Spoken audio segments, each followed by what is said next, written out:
Hai să privim semnul Gemeni, dincolo de horoscop și semnificațiile pe care le aduce în viața fiecăruia dintre noi, dacă suntem născuți sub acest semn astral. Pășim în afara zodiacului ca să vedem imaginea de ansamblu. Căutând constelația Gemenilor pe cer, deschidem o fereastră către o întreagă lume de mituri, istorii și conexiuni cosmice. În era modernă, în care agitația și tehnologia pot să eclipseze ușor conexiunea noastră cu natura și cosmosul, cunoașterea constelațiilor ne reamintește de măreția și complexitatea Universului. Înțelegerea miturilor și a simbolurilor ne permite să facem mai multe conexiuni și ne ajută să reflectăm asupra valorilor și idealurilor care ne ghidează în viață. Ar fi bine să nu ignorăm imaginea de ansamblu pentru că aduce claritate. Privind în ansamblu, ne conectăm la rădăcinile noastre mitologice și spirituale, recunoscând că influențele și semnificațiile cosmice depășesc granițele zodiacului contemporan. În cele ce urmează, vom face doar o scurtă prezentare a constelației Gemeni. Gemenii sau Gemini este o constelație aflată între Taur și Rac, deasupra brațului întins al lui Orion. Cele două stele cele mai ușor de recunoscut în această constelație sunt Castor și Pollux, simbolizând Gemenii. Constelația Gemini face parte din cele 48 de constelații originale cartografiate de Ptolemeu și este inclusă în cele 88 de constelații moderne, recunoscute de Uniunea Astronomică Internațională. În această constelație se găsesc probabil cele mai multe stele duble sau gemene, cum ar fi 13 Geminorum, Zeta Geminorum, 38 Geminorum sau Kappa Geminorum. Acest lucru sugerează că denumirea constelației și a semnului din zodiac asociat nu este întâmplătoare, evidențiind un nivel de civilizație și înțelegere mult mai avansat nouă, pe care cei care au inițiat cunoașterea umană cu multe generații în urmă îl dețineau. În antichitate, constelația Gemenilor era de o importanță crucială, marcând primăvara și începutul fiecărei luni în calendarul lunar arhaic. Babilonienii, încă din jurul anului 8000 înainte de Hristos, foloseau aceste stele ca reper și își întocmau calendarele după această lună nouă la fiecare echinocțiu de primăvară din era Gemenilor. Se crede că această eră a fost asociată cu tranziția de la viața tribală și nomadă la o viață sedentară, marcând apariția primelor așezări umane permanente și dezvoltarea culturii umane. Dar să vedem de unde provine numele acestui semn și care sunt originile sale. Numele Gemeni derivă din mitologia greacă, având legătură cu doi frați legendari, Castor și Pollux. Acești frați au fost figuri importante în mitologia greacă și romană, iar povestea lor este strâns legată de originea semnului Gemeni. Castor și Pollux erau cunoscuți și sub numele de Dioscurii și, după cum vom vedea, aceștia au fost menționați și în Biblie, în Faptele Apostolilor. Leda și lebăda este o temă din mitologia greacă, în care Zeus s-a transformat într-o lebădă și a sedus-o pe frumoasa muritoare Leda. Una dintre legendele legate de Leda povestește că, în urma unirii cu Zeus, ea a făcut două ouă din care au ieșit câte doi prunci. Clitemnestra și Pollux, Elena, pe care o știm drept Elena din Troia, și Castor. Dintre aceștia, doi erau muritori, aparținând lui Tindar, iar doi erau nemuritori, semănând lui Zeus. Ne vom referi la cei doi frați, de al căror nume se leagă constelația Gemenilor. Conform legendei, Castor a fost fiul lui Tindar, regele Spartei, iar Pollux a fost fiul lui Zeus. Prin urmare, Castor a fost un muritor, iar Pollux a fost un semizeu. Castor și Pollux au fost cunoscuți pentru curajul și abilitățile lor în luptă. Ei au participat la numeroase aventuri împreună, de la salvarea unor prinți răpiți la lupte împotriva creaturilor mitologice. Una dintre cele mai cunoscute aventuri ale lor a fost participarea la expediția Argonauților, unde au navigat alături de legendarul erou Iason pentru a obține Lâna de Aur.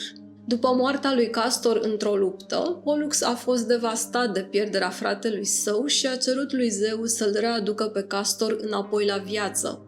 Într-o manifestare de compasiune, Zeus i-a oferit lui Pollux o alegere: fie să-i aducă pe amândoi frații în lumea zeilor, fie să îi permită lui Castor să trăiască o zi în lumea muritorilor și una în cea a zeilor. Pollux a ales a doua variantă, ceea ce a condus la alternanța lor între lumea muritorilor și cea a zeilor. Această legendă a inspirat numele și simbolismul semnului gemenilor. Imaginea celor doi frați care împart o viață împreună, cu Castor reprezentând viața umană și Pollux reprezentând partea divină sau spirituală, reflectă dualitatea și schimbarea caracteristică semnului zodiacal. Gemenii sunt adesea considerați a fi ambivalenți, adaptabili și plini de energie, caracteristici care reflectă povestea mitologică a fraților Castor și Pollux. În Biblie, la Faptele Apostolilor din Noul Testament, găsim o mențiune despre gemeni în contextul unei călătorii a apostolului Pavel către Roma, versetul 28-11.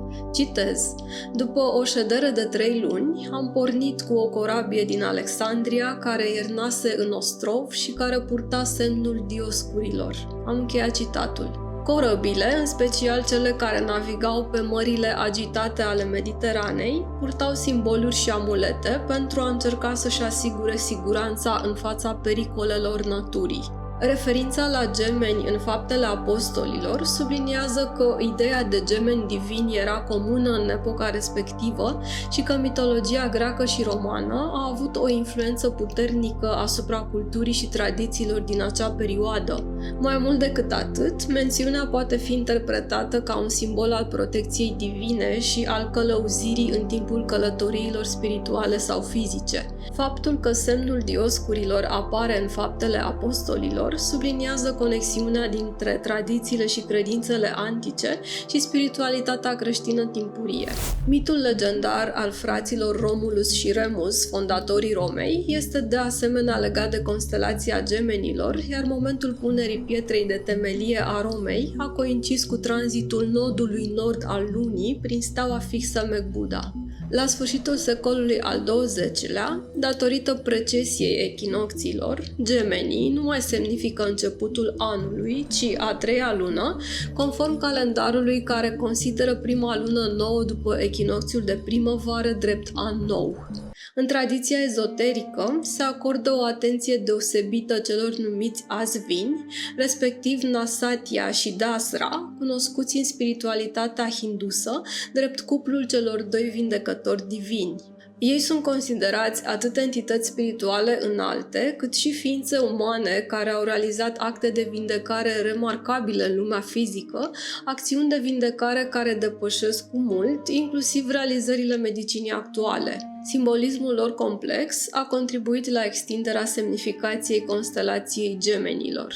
Tradițiile vechilor civilizații susțin că gemenii, împreună cu axa lor extinsă către Săgetător, au guvernat lumea dispărută a Lemuriei în urmă cu aproximativ 200.000 de ani. Urmașii acestei lumi pierdute sunt considerați a fi popoarele asiatice precum chinezii, vietnamezii, coreenii și japonezii, care manifestă trăsături distincte față de restul populației globului. Această idee este evidențiată și în diferențele culturale și spirituale între Asia și Europa, precum și între cultura și spiritualitatea nord-americană și cea a Orientului. Dacă doriți să descriem pe larg lumea dispărută a Lemuriei, vă rog să menționați în comentarii și voi realiza un material pe această temă. În concluzie, constelația gemenilor nu este doar un punct luminos de pe cerul nopții, ci și o fereastră către trecutul nostru mitologic și spiritual, oferindu-ne oportunitatea de a contempla misterele Universului și semnificația existenței noastre în cadrul său vast. Căutarea înțelepciunii dincolo de zodiac ne amintește că suntem parte a unui întreg complex. În lumina constelației gemenilor, descoperim că suntem legați de univers nu doar prin data nașterii, ci și prin istoria și miturile care au călăuzit umanitatea de-a lungul timpului. Dacă acest material ți s-a părut interesant, te rog să îi acorzi un like. Pentru acces simplu la conținut similar, te poți abona la acest canal de YouTube și prin activarea clopoțelului vei fi notificat de fiecare dată când un material nou este publicat.